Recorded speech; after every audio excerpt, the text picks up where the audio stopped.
परमा एकादशी की मुख्य कथा का श्रवण करें। श्री अर्जुन भगवान श्री कृष्ण से बोले, हे जनार्दन, अब आप अधिक मास के शुक्ल पक्ष की एकादशी का नाम तथा उसके व्रत की विधि बतलाइए। इसमें किस देवता की पूजा की जाती है तथा इसके व्रत का क्या फल मिलता है। श्री कृष्ण भगवान बोले, हे पार्थ, इस एकादशी का नाम परमा है। इसके व्रत से समस्त पाप नष्ट हो जाते हैं तथा मनुष्य को इस लोक में सुख तथा परलोक में मुक्ति मिलती है।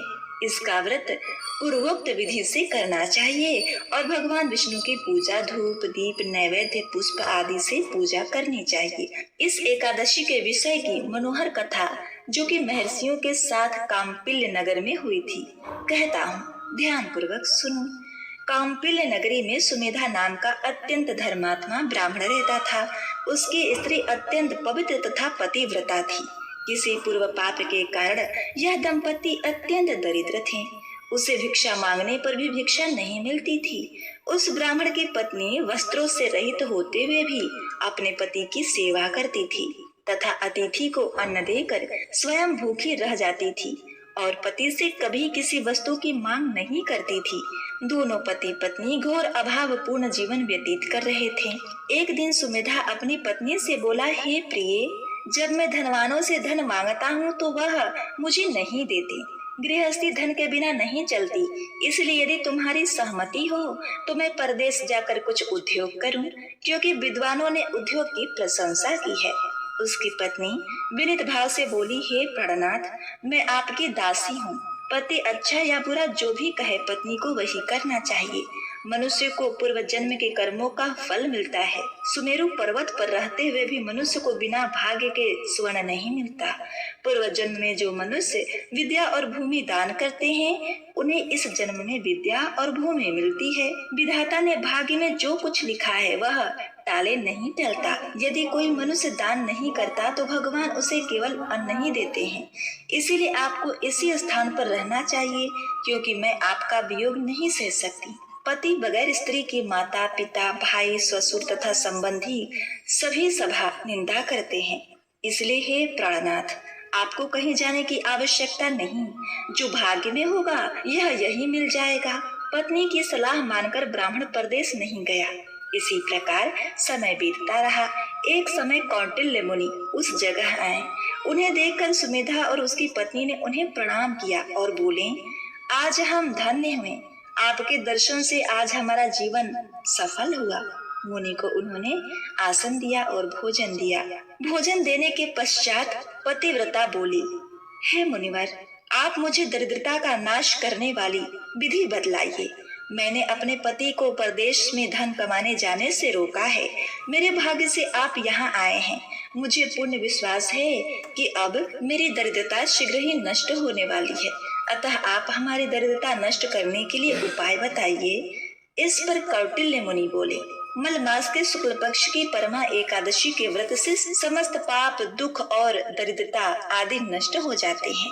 जो मनुष्य इस व्रत को करता है वह धनवान हो जाता है।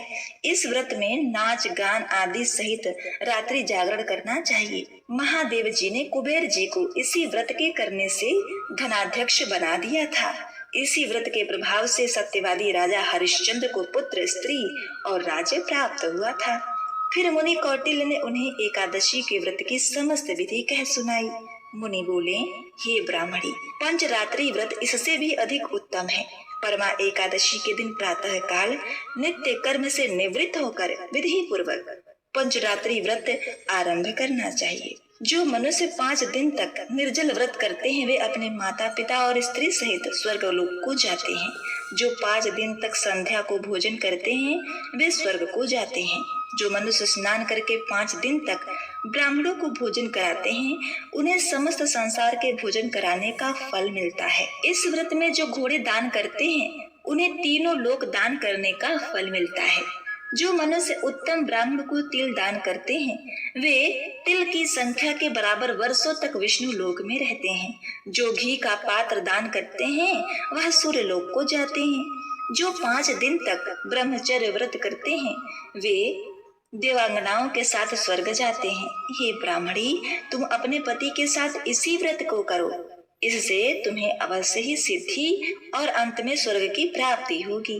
कौटिल्य मुनि के कहे अनुसार उन्होंने परमा एकादशी का 5 दिन तक व्रत किया। व्रत समाप्त होने पर ब्राह्मण की पत्नी ने एक राजकुमार को अपने यहाँ आते देखा। राजकुमार ने ब्रह्मा की प्रेरणा से एक उत्तम घर, जो कि सब वस्तुओं से परिपूर्ण था, रहने के लिए उन्हें दिया। तत्पश्चात राजकुमार ने आजीविका के लिए एक ग्राम दिया।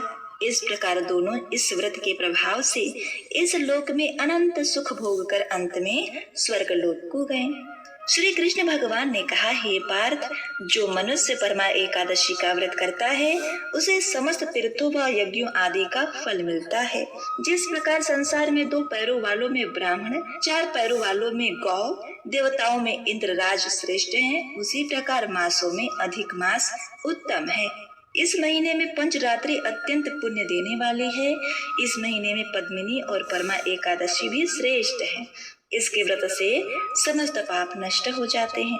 अतः दुर्बल मनुष्य को यह व्रत अवश्य करना चाहिए।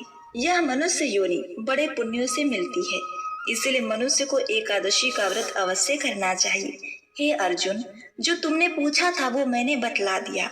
अब इस व्रत को भक्ति सहित करो। जो मनुष्य अधिक मास, लौद मास की परमा एकादशी का व्रत करते हैं, वह स्वर्ग लोक में जाकर इंद्र के समान सुखों को भोगते हुए तीनों लोकों में वंदित होते हैं। जो मनुष्य ऋषि मुनियों का सम्मान करते हैं, उन पर भगवान अवश्य ही अपनी कृपा करते हैं।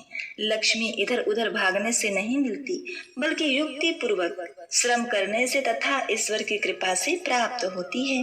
तो एक बार प्रेम से बोलिए, लक्ष्मी नारायण श्री विष्णु भगवान की जय।